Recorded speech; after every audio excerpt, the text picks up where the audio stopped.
Welcome to episode 18 of Liquid Velvet Literature. It's a heavy metal sunrise.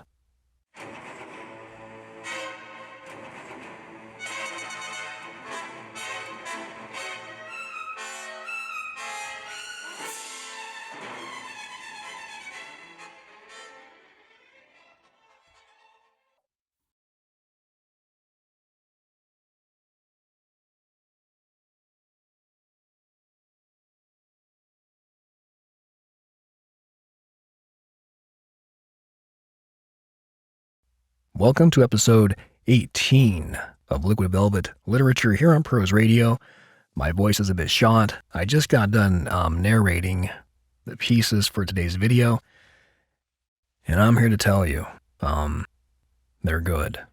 So, the first piece is by RustyJames, and what can I say? What a great username. A little pissed off I didn't think of it. Growing up an S.E. Hinton bibliophile, I'm sure, no, I have. I've read everything she's written when I was young. And, but yeah, what a great name. Yeah, I'm pissed off. I didn't think of that for my own profile, but I mean, what's left? Where do you go from there? Like Motorcycle Boy, but that's too obvious.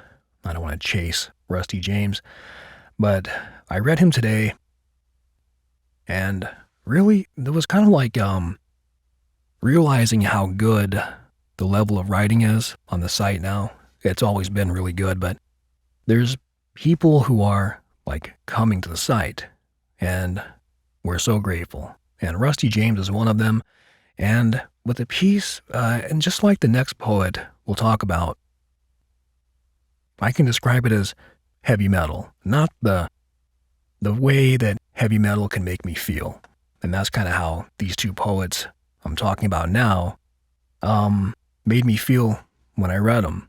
One is RustyJames, and then we have a writer, I think, that follows him, JaimeMathis, a brilliant author, and been a fan of hers for years, and she comes in with a poem behind the first piece, and then after that, a new writer called SoBit, is new to prose. And like RustyJames, I read SoBit, and RustyJames was sent to me by a staff member. She was like, man, you have to read this for the channel. And she was right. I had to read it. I didn't have a choice. It was so good. And same with, I found SoBit on my own, from my own profile, browsing.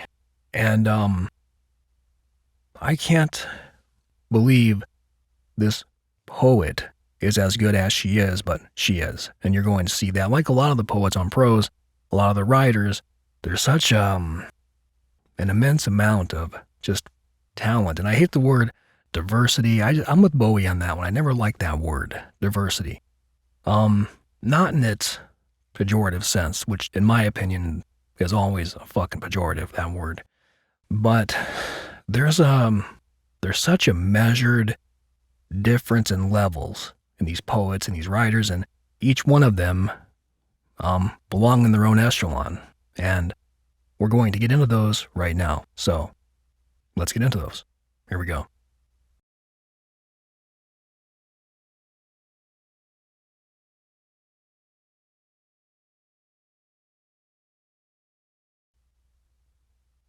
The month of mercy and forgiveness, and the disgust and loathing for other human beings who are nothing and worthless in my eyes.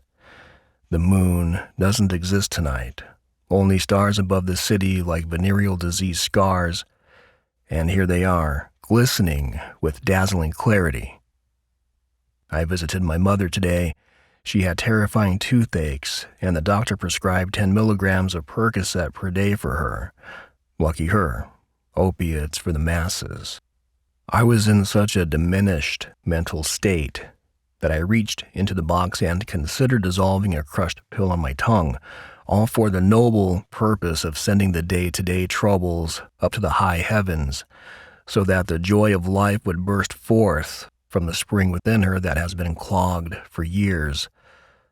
Oh, mind-altering pills, you are the longest affair I've had in my life. I returned the pills to the drawer, and I think my dick got hard up after I passed the test. 5 years clean. That's exactly twice as long as the longest time I managed not to fuck over the heart of every girlfriend I've ever had. It's not obvious. I used to be one of the heavy smearers. I'd spend whole nights sprawled on couches while Opium-Methadone bubbled in my blood. And it's not my fault. I was restless because of my mental disorders. The worst of them, even more than my beloved OCD, happens in the sensitive and disassociative moments of deceptive derealization. Everything feels devoid of emotional color and depth, as if I'm walking in a dream or virtual reality, wandering among you, fictitious people. I feel like Descartes, except for the thought narrating in my head. Everyone is experienced as unreal and untrustworthy. And Dante's Inferno pales in comparison to this hell. This is the climax of the transition season, and God in heaven, I want to cry all over this pure torment. You feel as if you're about to go mad or become psychotic, but your sense of reality remains completely intact. And this creates immense suffering because you are fully aware of every second, minute, and hour of what is happening to you. Like Sisyphus, who rolled the immense boulder up the mountain only to reach the summit and watch it fall back down. At least he had summits. Like waking up from anesthesia in the middle of surgery, completely paralyzed and being tortured under the surgeon's knife now cutting into your living flesh. Opium-Methadone and uninhibited sex, and acid, because there are things more terrible and satanic than the dangers of addiction and self-destruction. And the soul moans under the stench, the violence, the wastefulness of the internal combustion engine. My soul is dazed and my eyes are hazed, and a few days ago someone bit my lip in the heat of the moment, and I tasted the iron flowing down my throat. And it definitely tasted good to me, but I didn't tell anyone about it lest I be considered insane. Today I wandered around the neighborhood a bit. Down the street, on a low stone fence, I saw a sad woman who reminded me a bit of myself, sitting in the company of an empty cardboard box and staring into it. I wanted to approach her and talk about the ailments of the world because I knew that she and I shared the same feelings, and only we would truly understand what each other was going through. Such a misery was in her gaze, how her entire body language screamed, "Leave me alone." One reaches such a place perhaps only after years of real suffering, and only now realize that that's it. She can't go on. She will no longer be accepted into the company of the normals. She was already past the age when it's possible to start anew. I felt with her, as mentioned, a sort of fellowship in fate, but sometimes I judge others by an internal and unique code that is mine alone, and maybe she was actually happy and from a warm home. I don't know. Opium-Methadone, and I feel like tearing myself apart with slaps or scratches, to feel how the flesh is deeply gouged by the nails until a bleeding crater is created. Afterwards, I'll dig there with a fountain pen, and what a beauty. A new tattoo. Also, I feel like beating another person to a pulp to make him feel what I feel every day, how much rage I store here. Then I'd offer him opium.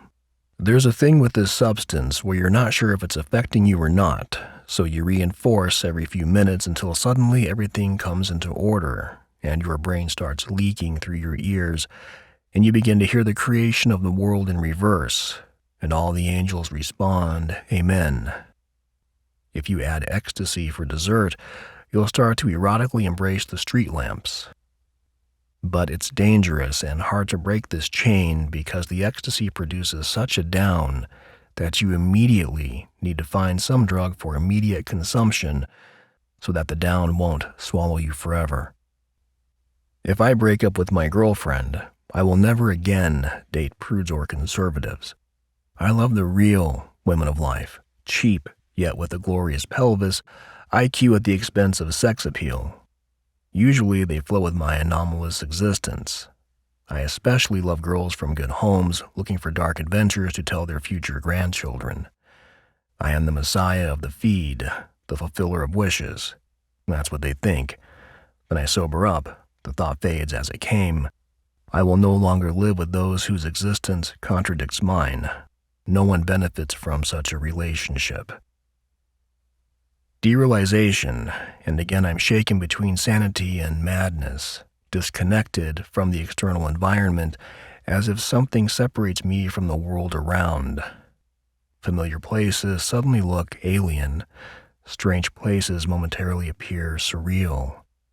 Beautiful women turn ugly.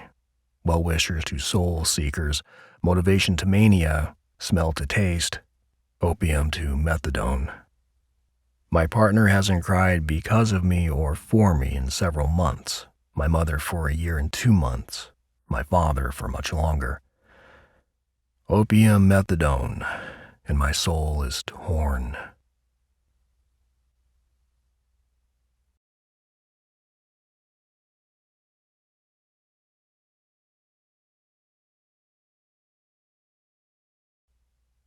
We skip the verses we don't know, humming the melody as infill.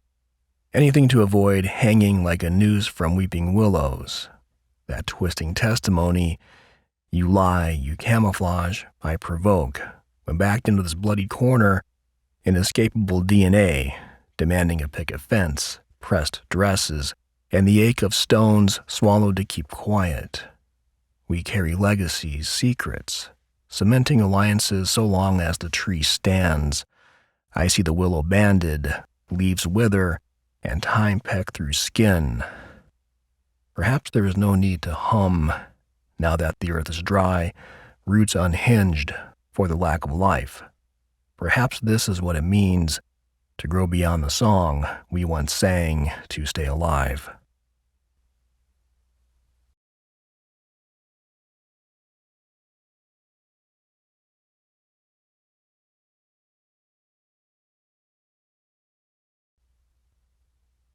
I'm 31 and I live in Florida in a 1-bedroom apartment I share with a coworker.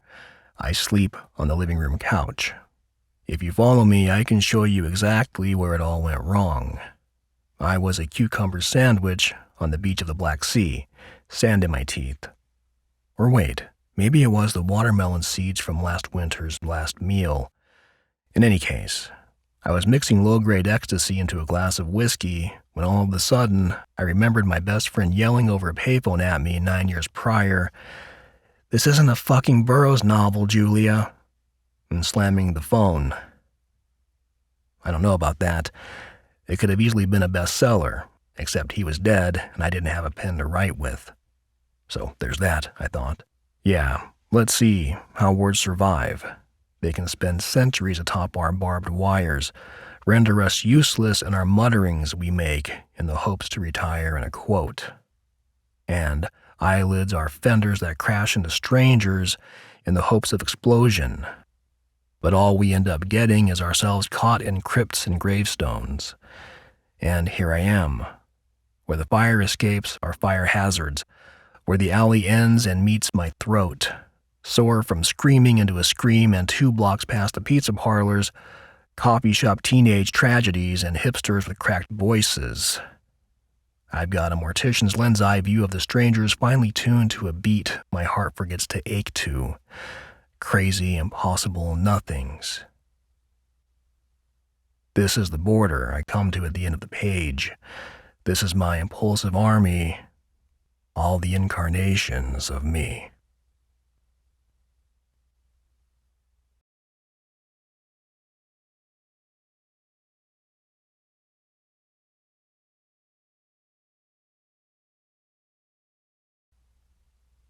Her teeth to dust, mouth full of pretenders, exaggerated the time it took to grow up, and the distance between herself and her heroes' graves.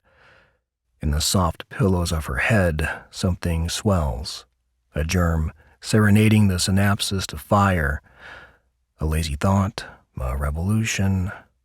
Grammar was never a trusted friend, and words are ashes of thoughts anyways. She needs a miracle if this poem is ever going anywhere.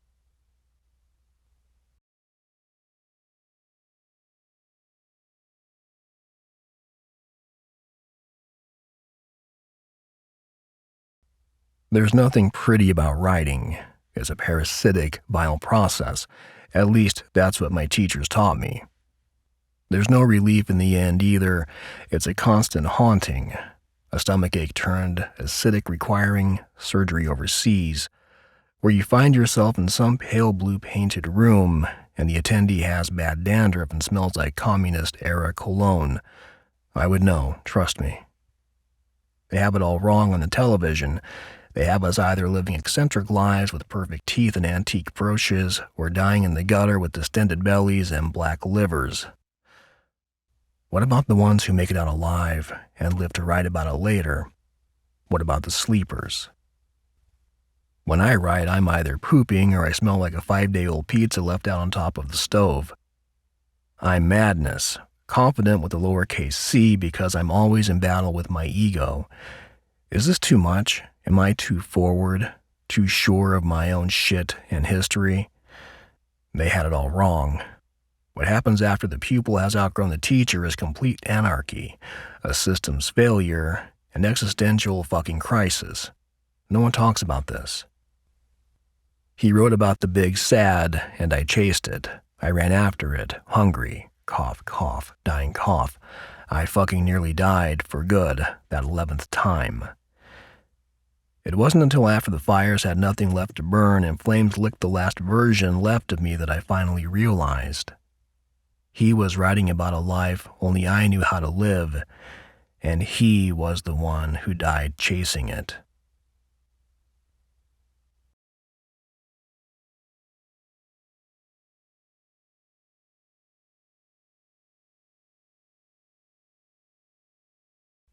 I used to stay home from school to drink fermented grape juice, to feel the faintest difference, to be other than the small spaces between my toes. I would argue with myself staring out of the bedroom window, my eyes falling on the snowy branches lit by those bare bulbs. Illumination makes me drowsy. I would say, if the tree falls, I'll stop all of this. Promises, promises. I didn't lose my virginity. I found my sex. I used to write every day. I had a word processor, one of those old ones with a giant monitor and a typewriter attached to it. It used floppy disks. I must have filled dozens of them.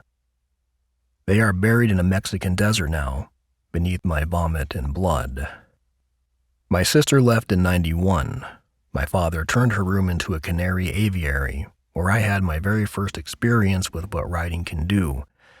Settling in midtown apartments, after immigrating to the U.S., I befriended a homeless brother and sister duo who would rummage through the dumpsters at the complex. I had a knack for making friends with the rejects. They knew my life. They could smell my insides. The duo would fish out books and give them to me. My dead heroes fished from dumpsters right into my 10-year-old lap. Kerouac, Burroughs, and Descartes. One day they came across a beat-up typewriter as I stood watch under the dumpster telling them stories of Russia. I took it home and placed it on the floor of the aviary room and climbed into the abyss. I was teaching myself how to escape before I found the grape juice.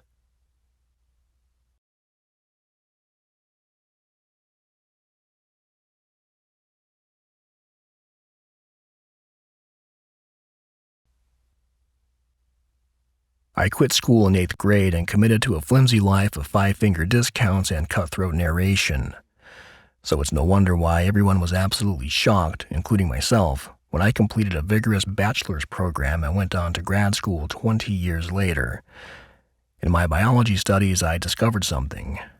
I wasn't sure at first, but I hypothesized and followed a hunch. After much research of peer-reviewed studies, clinical trials, empirically based statistical data, I had found support for my thesis. God is red cabbage, not Pooh Bear. Sorry, Jack.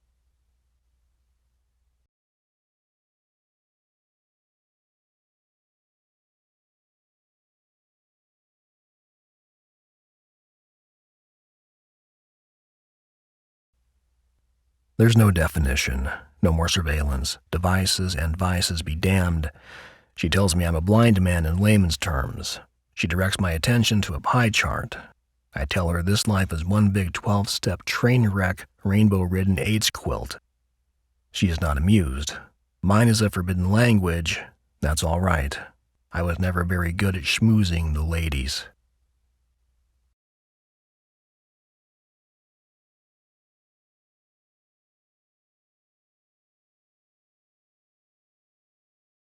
Some nights are 3 paper-clipped between prayer and poetry.